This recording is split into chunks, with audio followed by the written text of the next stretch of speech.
Hi and welcome back, Jin here. So today we're going to go on a super romantic date with Lucien to the fireworks festival. I hope we get lots of CJs this time because they look super pretty and we haven't gotten one in a while. So let us continue on in chapter 5 part 14.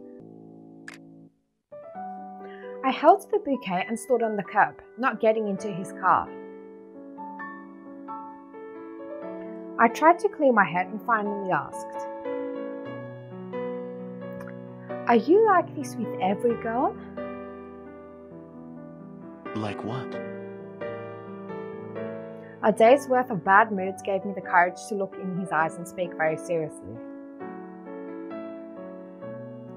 Take this as advice from a friend. We're just friends, aren't we? Don't be so nice to every girl. It can be misleading. And if there is someone who cares about you, she will definitely be heartbroken. That's all. I'm leaving. Having said that, I turned around and left. Suddenly, Lucien grabbed hold of my hand. Outside of my research center, the girl I was talking to was a volunteer in one of my experiments. The phone call I made was to the girl in the flower shop to arrange picking up the flowers. The pink rose was for her because she helped me acquire the bouquet from another shop. Lucien pulled me back to face him. Does that clear everything up?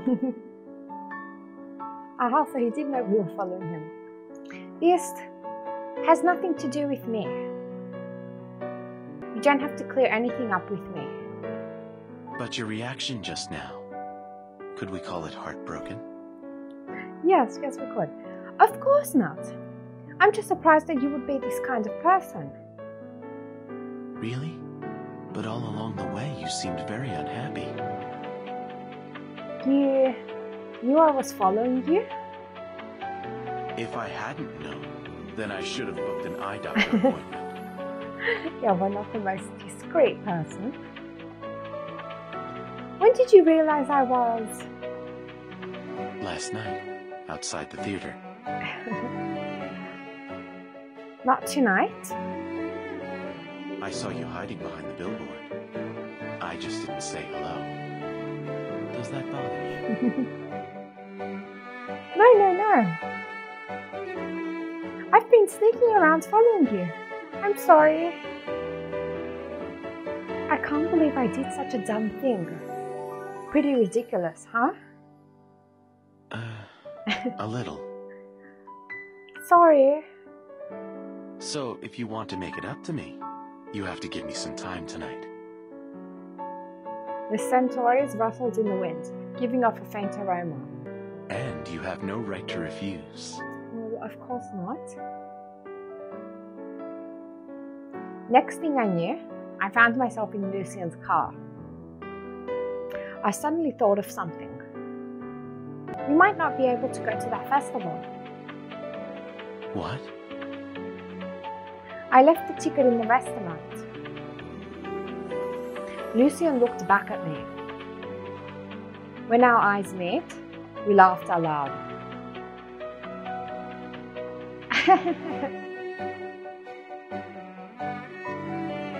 Oh, that's beautiful actually. The car was driving on the highway circling the lake. Outside the window was a wide open space. Isn't this the same area that Victor was talking to us about the pudding? My mind somehow opened up too. The fireworks burst in the night sky. The sparkles fell onto the lake, and music came wafting across the lake's surface. It started! Look over there! How beautiful! We stopped by a patch of grass beside the lake. The fireworks were on the other opposite shore. It was remote, like a dream in a crystal ball. Lucien, how do you know this place? It's a bit out of the way. But it feels so good having the whole bank to ourselves. I stepped on the grass and couldn't help running and jumping. I turned back and looked at Lucien. He leaned on the car and lit a sparkler. The faint fire cast a gentle light on his face. I walked toward him and kindled one too. The little dancing fire lit up the small world in our hands. I held the sparkler before my eyes. It was a fireworks show as grand as that beyond the lake. It's been quite a long time since I watched fireworks. Do you like it? Yeah. You? They're nothing special. Is that so? What matters is not what you're watching, but who you're watching it with. Isn't that how the expression goes? I turned around and found Lucien had been looking at me, his eyes twinkling in the light of the sparkler. The glimmer in his eye quivered faintly, hard to make head or tail of. And I don't know why, but I felt no warmth from that light. Lucien, do you go to so many strange places every night? The question had been hovering in my mind for too long. I jumped on the chance to ask her. You think those places strange? So there must be a method to that madness after all. Well, I don't mean that. But you went to so many places and stayed only a while in each. It wasn't for fun, was it? What do you think I'm doing? That is a good question. Well, I have no idea. Could it be observing human behavior? Oh. Oh? The idea of fun for a neuroscientist is surely different from that of a regular person. Everyone's thoughts, lives, and ways of thinking are different. Sense, interwoven with sensibility. Don't you think that's interesting? So, what about watching movies? Movies are a kind of distillation and collection of human lives and experiences. It's a part of my research materials. And going out having fun with me? That's research too? I always feel a distance when we're together, so maybe the reason is he sees me as a subject? I actually do want to research you. That's not the type of thing a girl wants to hear. But when I'm with you, I always forget the research. Lucien turned to look at me. Why is that? Can you tell me? Why? How am I supposed to know that? The little sparkler in my hands went out. The bank went dark again in the night. Music came from afar in the night wind, cozy and gentle.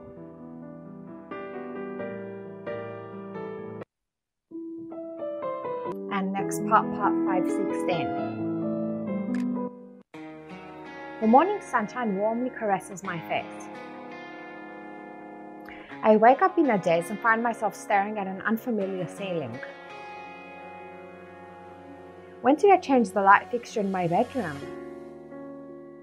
Huh? I sit up and rub my eyes in confusion. You're awake?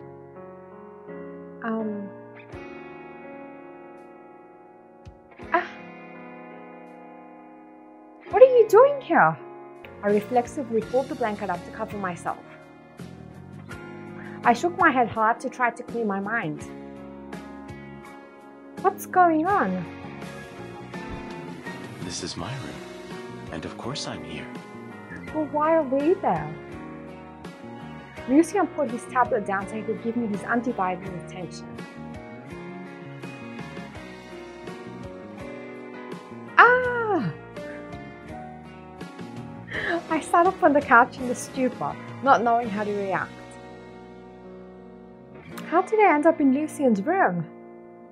We went to see the fireworks last night. Yes.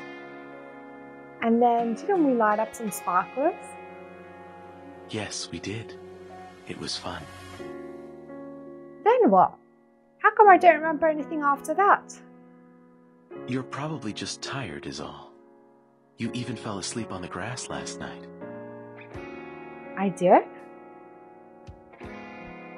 Spending 2 straight nights with Lucien, just working all day. Of course I'd be tired. So, just like the reporter in Roman Holiday, I carried you back home and put you on my couch. If we're next door, why didn't you put us on our couch? I see. Then what happened? That made Lucien laugh. Don't you remember? Lucien, don't try to put ideas into our heads. Nope, not at all. I've never just fallen asleep without being able to remember like this. The whole experience feels so strange to me, as if I was controlled by some supernatural force. But how could that be possible? I shook my head and tried to put such thoughts out of my mind. Sorry to have troubled you. No worries. Now we share many precious memories. What do you mean, precious memory? Did you and me, last night? I didn't sleep at all. You're just teasing us. What does that mean? I should go now. My mind felt like it was stuck in mud. I couldn't hope to think straight. Regardless, spending the night in the home of a single guy, this is just too much. Lucien crouched down to help me pick up my shoes and looked up at me. You were fast asleep on the couch, and I was going over files the whole time. Nothing happened. Really? Let me put it this way. What do you wish would have happened? He moved in closer. I could feel his scent all around me.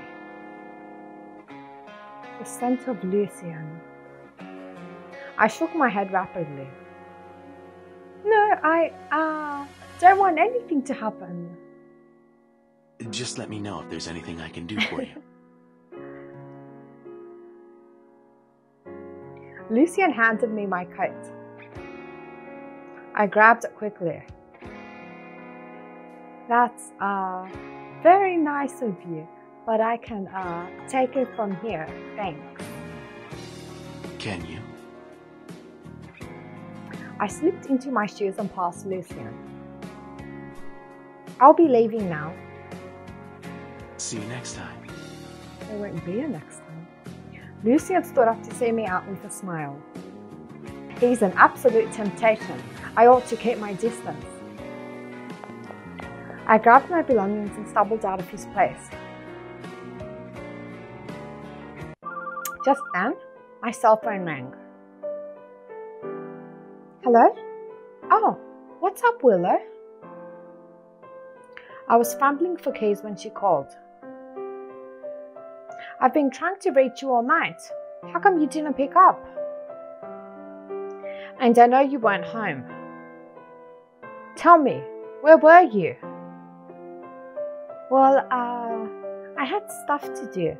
I gotta run. Is there anything else? Oh boy, guess they know I stayed out all night at work now. Finally, I found the keys in my purse. Don't tell me you forgot to talk to Lucien about the show on autism. Oh no, I did forget. The keys crashed onto the ground in a loud clatter. I think we can squeeze one more part into this episode. I'll make it quick. I'd left Lucien's place not even 3 minutes before I knocked on his door again. Can't stay away, can we? Did you leave something here? My dignity. Actually, there was something I meant to ask you about last night. Didn't you say you could take it from here? That was in a totally different context. I was both embarrassed and flustered. I hadn't even combed my hair yet. Definitely didn't feel on top of things. Lucien, though, was his usual composed, spiffy self, just staring at me, amused. I'll stop teasing you. Come on in and let's talk. Oh gee, thanks. Why do I always end up humiliating myself when I'm with him? And with Victor too. He offered me coffee as I sat precariously on the couch like I could fall off any moment. So you're going to do a show on autism spectrum disorder? Yeah, but no one on the production team is an expert on it, and it's such a wide-ranging topic. We're having a hard time finding an approach that's both accessible and accurate. So we thought we'd turn to you. Is that why you've been waiting for me to come home? How did you know? Falling asleep with the door wide open. No wonder. I was sure the door was open that night, but it was shut when I woke up. Thank you for closing it for me. So you wanted to see me just for a show? No, I mean, I had such a great time with you that I completely forgot about it. No idea why I felt the need to explain myself so much to Lucien. He gently patted me on the shoulder. I want to take you to a place. Where? A place that will be a big help in making your show.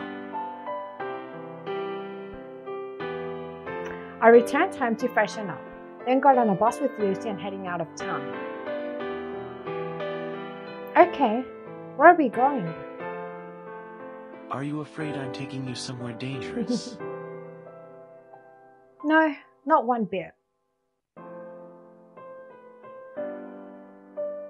We got off at an orphanage in the suburbs. The orphans swarmed Lucien as soon as they saw him coming.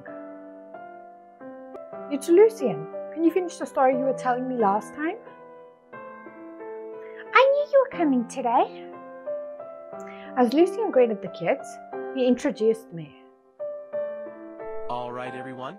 I have a guest with me today, so all of you be nice to her. Hi, kids. It's my first time visiting. Are you Lucien's girlfriend? What? No, I'm not. Of course not. I'm his girlfriend. The kids were roared with laughter. And I started giggling too, slightly embarrassed. I snuck a glance at Lucien and our eyes locked. Oh no! He caught me peeking. Quickly, I turned away. After we parted with the children, Lucien took me to see the orphanage director.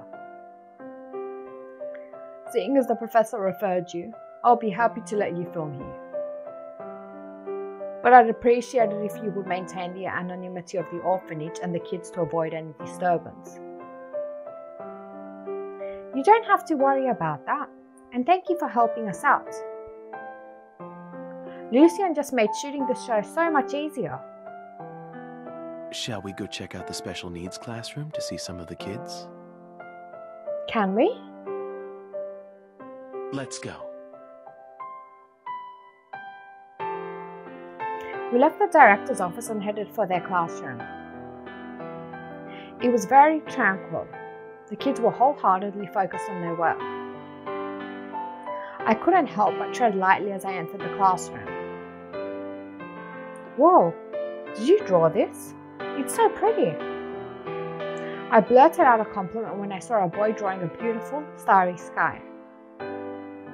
He looked at me, then ran off. Oh, I'm so sorry. I realized I shouldn't have spoken so loud like that and covered my mouth. It's okay. After some time, you'll learn their personalities. That boy is particularly shy.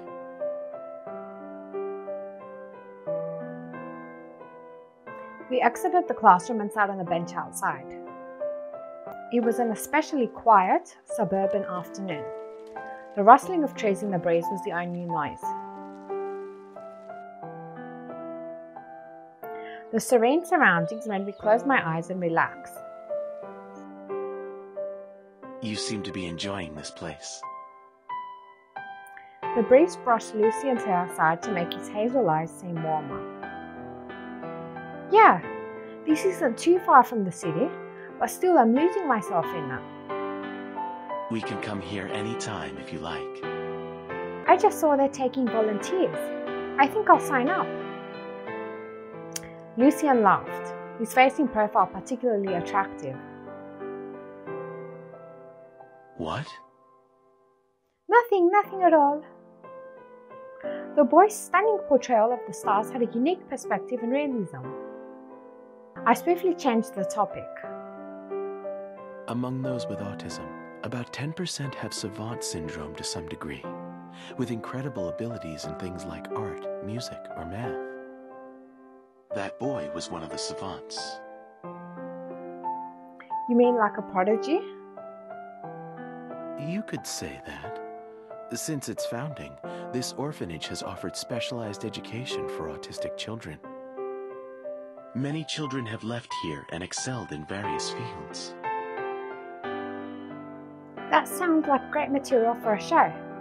Any famous examples? Well, there was one autistic child with a tremendous talent for music. Then... He became a musician? No, an entertainer. Oh.